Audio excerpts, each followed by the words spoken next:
Welcome back, everybody. Today we're diving into some of the most compelling and thought-provoking theories surrounding what many refer to as aliens and UAPs, formerly known as UFOs. We'll explore where these theories align, where they diverge, and most importantly, what they might reveal about the future of humanity. We'll begin with Dr. Michael Masters and his groundbreaking extra-tempestrial theory, which suggests that these so-called visitors may not be extraterrestrials at all, but future versions of ourselves. Then we'll examine the work of Robert Hastings and his powerful book UFOs and Nukes, which explores the mysterious connections between UAP sightings and nuclear weapons facilities. We'll also revisit the fascinating and controversial claims of Bob Lazar and his experiences at Area 51. And finally, we'll look into one of the most intriguing and debated discoveries in recent years: three-fingered tridactyl mummified remains uncovered near Nazca, Peru. These are a personal favorite of mine because they're just so thrilling and stimulating to my brain. Every time I lay eyes on them, I feel this overwhelming feeling of how grateful I am to be alive at this point in history. Together, these stories create a mosaic of mystery, science, and speculation. The big question is, what does it all mean? When most people hear the word alien, they imagine something out of Close Encounters or Dark Skies. Gray, slippery skin, large black eyes, short with bony limbs. But Dr. Michael P. Masters, a biological anthropologist and professor at Montana Tech, has a very interesting take on this idea. In his groundbreaking book, Identified Flying Objects, a multidisciplinary scientific approach to the UFO phenomenon, Masters proposes that these beings might not be aliens at all. They might be us from the future. His central thesis is what he calls the extra-tempestrial hypothesis, not extraterrestrial, but extra-tempestrial, rooted in the Latin word tempus, meaning time. According to Masters, the beings we refer to as aliens are actually advanced humans who have mastered the art of time travel. They're coming back, not from another planet, but from a distant point in our evolutionary future. Masters bases this theory on a biological perspective. The so-called gray aliens have many anatomical traits that align with where human evolution appears to be heading. Larger heads, smaller faces, more frail frames, reduced body hair, and increased brain capacity. These are plausible outcomes of natural selection given trends in human development over the past several millennia. In interviews and academic presentations, Masters emphasizes that the consistency in alien abduction reports across cultures and time might be best explained not by shared hallucinations or hoaxes, but by genuine contact with future humans engaged in anthropological research, possibly studying their own past. Where things get especially fascinating is how Masters draws on historical precedent. Just as anthropologists today study early human societies by observing them without interference, think Jane Goodall with chimpanzees, or cultural researchers embedded in remote tribes, future humans might be doing the same to us, only on a temporal scale. This idea also helps explain the apparent lack of direct contact or open communication. It wouldn't make sense for time travelers to disrupt the flow of history.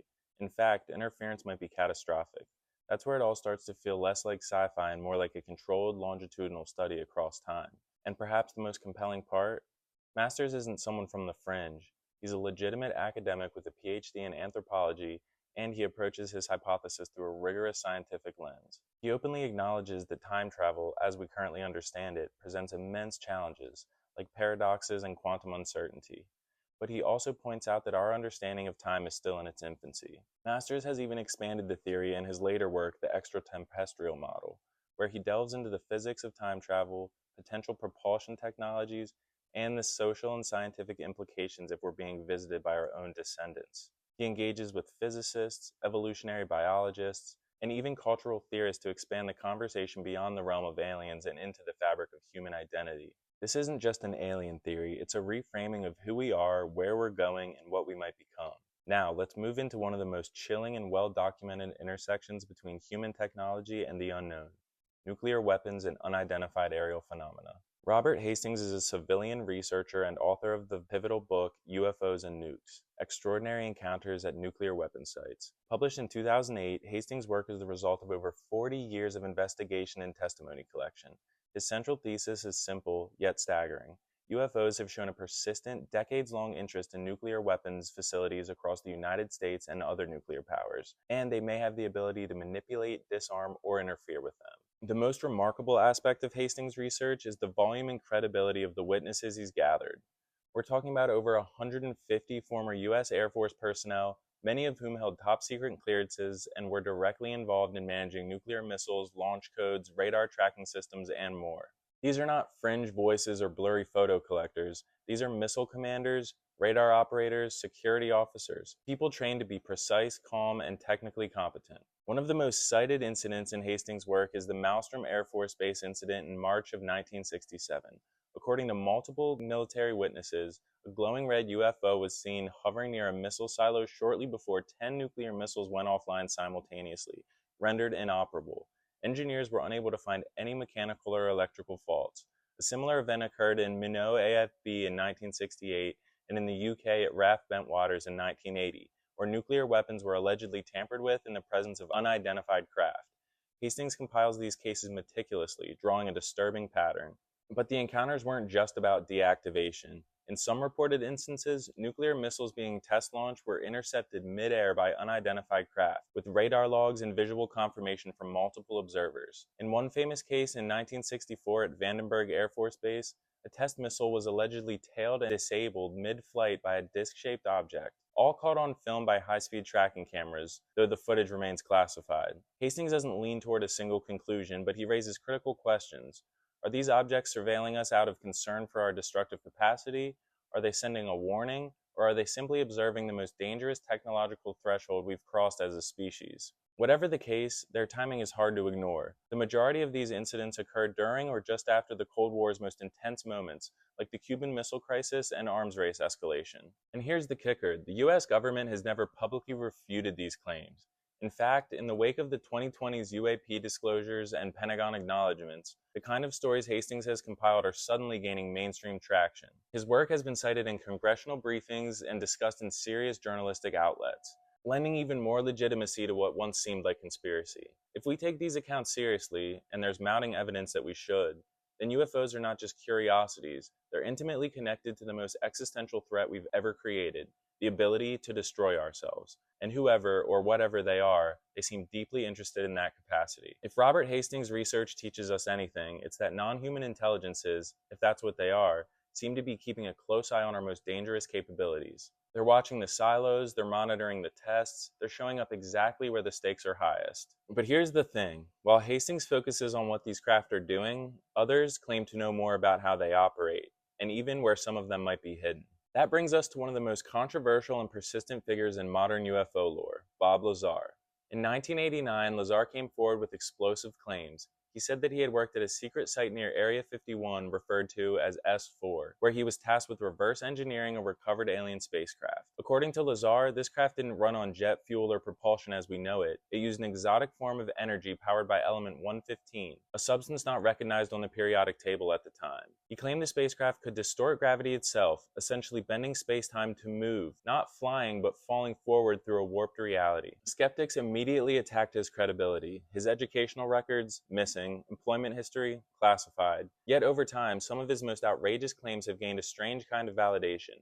For example, element 115 was officially synthesized years later in 2003, named Moscovium.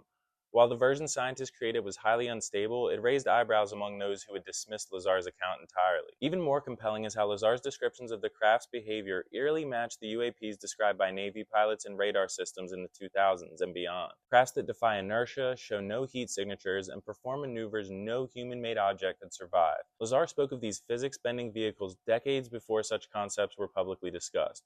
And just like Hastings' nuclear encounters, Lazar's story points to one unnerving conclusion: someone, whether from another planet, another time, or another dimension, has technology so far beyond our own, it might as well be magic. But maybe it isn't magic at all. Maybe it's science, we just haven't caught up yet. And if Bob Lazar's story cracks open the possibility that we've recovered craft from somewhere else, then what if we've recovered bodies, too? That takes us to one of the most bizarre and controversial developments in recent UFO and archaeological discourse: the three-fingered mummified remains found near Nazca, Peru. In 2017, a group of researchers, including investigative journalist Jaime Maussan, unveiled what they claimed were non-human, mummified beings discovered in a remote cave system near the famous Nazca lines. These mummies, nicknamed Maria and Josefina among others, were strikingly different from any known species. They had elongated skulls, only 3 fingers per hand, and appeared to be covered in a white powder said to be a preservative such as diatomaceous earth. From the start, scientists and skeptics were understandably cautious. Many called it a hoax. And to be fair, there are valid concerns. Some remains appear to be composites, possibly altered human bones. But here's where it gets strange. Several of the specimens underwent DNA and radiocarbon testing. And according to some of the preliminary reports from labs in Mexico and Russia, the results indicated that the beings were not entirely human and dated back over 1,000 years. Even the Peruvian government took notice, launching an investigation into whether the remains had been illegally removed from heritage sites. But Maussan and his team insisted that they were not human at all, and that this could represent the first physical evidence of contact with an ancient, non-human species, or even extraterrestrials that visited Earth long ago. In 2023, the story re-entered the mainstream when Maussan presented some of these mummies to the Mexican Congress, alongside researchers who reiterated that the beings appeared to have unique skeletal and internal anatomical structures, including eggs visible via X-ray inside one of the specimens. The footage went viral, and again, opinions split. Hoax, misinterpretation, or the smoking gun of an ancient encounter. What's undeniable is that these mummies, whatever they are, push us to confront a deeply uncomfortable question. What if the evidence of non-human intelligence has been hiding in plain sight, misfiled as myth, dismissed as anomaly, or outright suppressed? And more importantly, if beings like this existed on Earth 1,000 years ago, what were they doing here? Were they visitors, survivors of a lost civilization, future humans who unexpectedly perished in an early timeline they were visiting, biological probes sent by a more advanced intelligence? We've looked at Dr. Michael Master's extra-tempestrial theory, the idea that these beings aren't aliens from another planet, but us, from the future, time travelers returning not just to observe, but perhaps to study, guide, or even warn us. We've examined Robert Hastings' exhaustive documentation of UFOs interacting with nuclear sites, suggesting a kind of oversight, a cosmic checkpoint put in place by an intelligence that understands just how dangerous we are becoming, perhaps even trying to steer us away from self-destruction.